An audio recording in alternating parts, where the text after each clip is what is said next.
മഹാത്മാഗാന്ധിയെ കൊന്നവരുടെ ജാതി ഏതായിരുന്നു? ഗാന്ധിജിയെ കൊന്ന ജാതി രാഷ്ട്രീയം, മതരാഷ്ട്രീയം, വർഗീയ രാഷ്ട്രീയം എന്താണ്? ഗാന്ധിജിയെ അന്നു കൊന്നവരുടെ ഇന്നത്തെ പിൻതലമുറക്കാർ എന്ത് ചെയ്യുന്നു എന്നുള്ളതാണ് നമ്മൾ ഈ ഗാന്ധി ജയന്തി ദിവസത്തിൽ പഠിക്കുന്നത്. ഓർക്കുക, ഗാന്ധിജിയാണ് 5000 വർഷങ്ങളുടെ ഇന്ത്യയിൽ ജനിച്ച ഏറ്റവും വലിയ ഹിന്ദു, ഏറ്റവും വലിയ മനുഷ്യൻ. ഈ രാജ്യത്തെ ഒന്നിപ്പിച്ച, ഹിന്ദു സമൂഹത്തെ പൂന പാക്ടിലൂടെ ഒന്നിപ്പിച്ച, നമ്മുടെ ഇടയിലെ ജാതീയതയും നമ്മുടെ ഇടയിലെ വർഗീയതയും ഇല്ലാതാക്കാനും എല്ലാരെയും ചേർത്ത് പിടിക്കുന്ന ഒരു ബാലൻസിങ് മിഡിൽ ഗ്രൗണ്ട് ഉണ്ടാക്കാൻ ശ്രമിച്ച ആളാണ് ശ്രീ മോഹൻദാസ് കരംചന്ദ് ഗാന്ധി എന്ന മഹാത്മാഗാന്ധി. ആൽബർട്ട് ഐൻസ്റ്റീനും നെൽസൺ മണ്ടേലയും ലോകാരാധ്യരായ എല്ലാ നേതാക്കളും നൂറ്റാണ്ടുകളിൽ ജനിക്കുന്ന ഏറ്റവും വലിയ മനുഷ്യൻ എന്ന് പറഞ്ഞ ലോക ചരിത്രത്തിൽ ഏറ്റവും വലിയ 10 പേരെടുത്താൽ ഒരാളോട് ചേർത്ത് വെക്കാൻ കഴിയുന്ന യേശു ക്രിസ്തുവിനോടും പ്രവാചകൻ മുഹമ്മദ് നബി സല്ലല്ലാഹു അലൈഹി വസല്ലത്തോടും ഭഗവാൻ ബുദ്ധനോടും ഒക്കെ ചേർത്ത് വെക്കാൻ കഴിയുന്ന ലോകം കണ്ട ഇന്ത്യ നൽകിയ ഏറ്റവും വലിയ സംഭാവന. ഈ വ്യക്തിയെ കൊല്ലാനുള്ള കാരണം എന്താണ് എന്നാണ് നമ്മൾ പരിശോധിക്കുന്നത്. കാര്യം, ഗാന്ധിജിയുടെ ജനനം ഒരാചാരപരമായി ആഘോഷിച്ചിട്ട് കാര്യമില്ല. പകരം ഗാന്ധിജിയുടെ ജീവിതം, ഗാന്ധിജി എന്തിനു വേണ്ടി മരിച്ചു എന്നറിയുന്നതാണ് പ്രധാനം.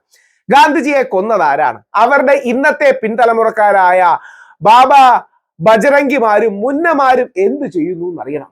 യഥാർത്ഥത്തിൽ മഹാത്മാഗാന്ധിയുടെ ഏറ്റവും അടുത്ത വൃത്തങ്ങളിൽ ഉണ്ടായിരുന്നത്, മഹാത്മാഗാന്ധിയുടെ ഏറ്റവും അടുത്ത ആൾക്കാർ, മഹാത്മാഗാന്ധിയുടെ മനസാക്ഷി സൂക്ഷിപ്പുകാർ എന്ന് വിളിച്ചിരുന്ന ശ്രീ സി രാജഗോപാലാചാരി തമിഴ് ബ്രാഹ്മണനാണ്. മഹാത്മാഗാന്ധിയുടെ പേഴ്സണൽ സെക്രട്ടറി മഹാദേവ ദേശായി ബ്രാഹ്മണനാണ്. മഹാത്മാഗാന്ധിയെ ഏറ്റവും കൂടുതൽ സപ്പോർട്ട് ചെയ്യുകയും നമ്മുടെ സ്വാതന്ത്ര്യ പ്രസ്ഥാനങ്ങളെയും മഹാത്മാഗാന്ധിയെയും സാമ്പത്തികമായി സഹായിച്ച ബിർളമാർ ബ്രാഹ്മണരാണ്. മഹാത്മാഗാന്ധിയുടെ അടുപ്പമുള്ള ഒരുപാട് പേർ ബ്രാഹ്മണരാണ് മഹാത്മാഗാന്ധിയെ സപ്പോർട്ട് ചെയ്തവർ. എന്നാൽ ബ്രാഹ്മണിക്കൽ തീവ്രവാദികളായ ഗോഡ്സെയും ആപ്തയും അടക്കമുള്ളവരാണ് മഹാത്മാഗാന്ധിയെ കൊന്നത്. അവർ ഈ ബ്രാഹ്മണിക്കൽ തീവ്രവാദം, സവർണ ഫാസിസം എന്ന് കമ്മ്യൂണിസ്റ്റുകാർ വിളിക്കും, അല്ലെങ്കിൽ എക്സ്ട്രീം റൈറ്റ് വിങ് എക്സ്ട്രീമിസം എന്ന് വിളിക്കും, വ്യത്യസ്ത പേരുകളിൽ വിളിക്കുന്നുണ്ട്.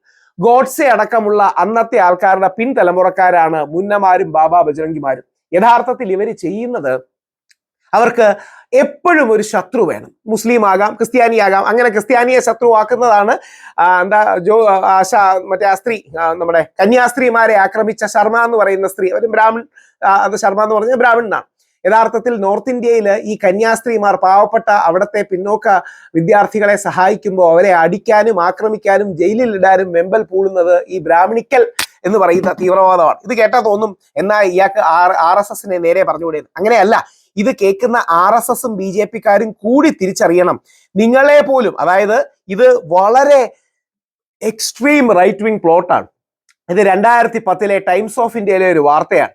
അതായത് യഥാർത്ഥത്തിൽ ഈ അഭിനവ് ഭാരത്, പ്രസാദ് പുരോഹിതും പിന്നീട് BJPയുടെ MP ആയ പ്രഗ്യാ സിംഗും ഒക്കെ ബന്ധപ്പെട്ടിരിക്കുന്ന അഭിനവ് ഭാരത് RSSന്റെ ചീഫിനെ അടക്കം കൊല്ലാൻ പ്ലാനിട്ടു എന്നുള്ള വാർത്തകളാണ്. ഒന്ന് ആലോചിച്ച് നോക്കുക, RSSന്റെ ചീഫിനെ കൊല്ലുക, എന്നിട്ട് അത് മുസ്ലിങ്ങളുടെ തലയിൽ ചാരുക. എന്തായിരിക്കും സംഭവിക്കുക? ഈ രാജ്യത്ത് കലാപം ഉണ്ടാക്കാനുള്ള ഏറ്റവും നല്ല വഴി വേറെ എന്തായിരിക്കും? ഈ പ്രസാദ് പുരോഹിതിനെ സപ്പോർട്ട് ചെയ്യുന്ന ചില BJPക്കാരുണ്ട്. അവരോട് ചോദിക്കാനുള്ളത്, നരേന്ദ്രമോദി അധികാരത്തിൽ വന്നതിന് ശേഷം നരേന്ദ്രമോദിയുടെ കീഴിലുള്ള NIA, അമിത്ഷായുടെ കീഴിലുള്ള NIA ഈ പ്രസാദ് പുരോഹിത്തിന് തൂക്കുകാർ വേണമെന്നാണ് വാദിച്ചത്. പ്രസാദ് പുരോഹിത് ഇസ്രായേലിന്റെയും നേപ്പാളിന്റെയും സപ്പോർട്ടോടുകൂടി നേപ്പാളിൽ ഒരു ഹിന്ദു രാഷ്ട്രം ഉണ്ടാക്കാൻ ആഗ്രഹിച്ചു എന്നാണ് അവർ കൊടുത്ത ചാർജ് ഷീറ്റിലും മറ്റും ഉള്ളത്. എന്തായാലും മോദിജിയുടെ താഴെ നിൽക്കുന്നതല്ലേ, സോണിയാഗാന്ധിയുടെ താഴെ നിൽക്കുന്നതല്ലല്ലോ, വേറെ ആപ്പിന്റെ താഴെ നിൽക്കുന്നതല്ലല്ലോ, കമ്മ്യൂണിസ്റ്റുകാരുടെ താഴെ നിൽക്കുന്നതല്ലല്ലോ. അപ്പൊ NIA കള്ളം പറഞ്ഞതാണോ?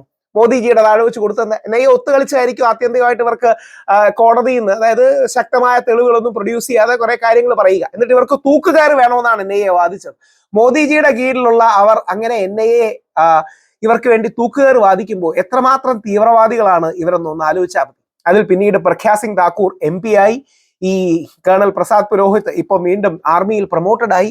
ഇങ്ങനെ ഒരു വലിയ എക്സ്ട്രീം റൈറ്റ് വിങ് ഉണ്ട്. ഇവർ ഗോഡ്സേവാദികളാണ്. അഭിനവ് ഭാരത് പോലുള്ള സംഘടനകളുടെ ഭാഗമാണ്. പലപ്പോഴും നമ്മുടെ രാഷ്ട്രീയത്തിൽ നിൽക്കുന്നവര് എന്തെങ്കിലും ഹിന്ദു എന്ന് പറഞ്ഞാൽ എല്ലാ RSS എന്ന് പറയാം. അങ്ങനെയല്ല. ഗാന്ധിജിയാണ് ഹിന്ദുവിന്റെ മുഖം.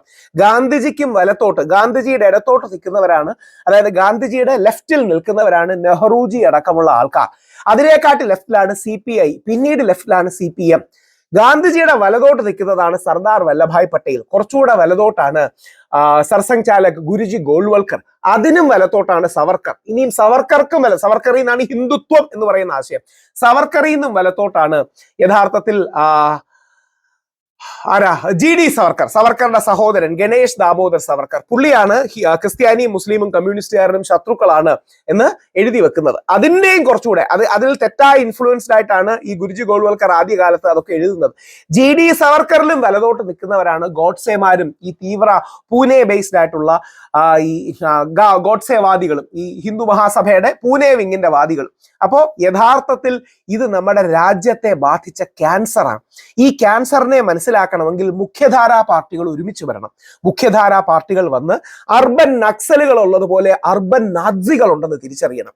ഗാന്ധിജിയെ കൊന്ന അത്തരം അർബൻ നാസികൾ ഇന്നും പല രൂപത്തിൽ, പല രീതിയിൽ, പല പേരുകളിൽ നമ്മുടെ നാട്ടിൽ വിഹരിക്കുന്നുണ്ട് എന്നുള്ളത് സത്യമാണ്. അങ്ങനെയാണ് അതൊരു ക്യാൻസറാണ്. അത് ഈ ഹിന്ദു മനസ്സിന്റെ ഒരു വിഭാഗമായ തീവ്ര ഹിന്ദുത്വ എന്ന നമ്മുടെ നാടിനെ ബാധിച്ച ക്യാൻസറാണ്. അപ്പോൾ അത് തീർച്ചയായിട്ടും നമ്മൾ എതിർക്കേണ്ടതാണ്. ഗാന്ധിജിയാണ് അതിനുള്ള മരുന്ന്. ഗാന്ധിജിയാണ് ആ ഡോക്ടർ സണ്ണി. ഈ തീവ്ര ഹിന്ദുത്വവാദമാണ് നാഗവല്ലി.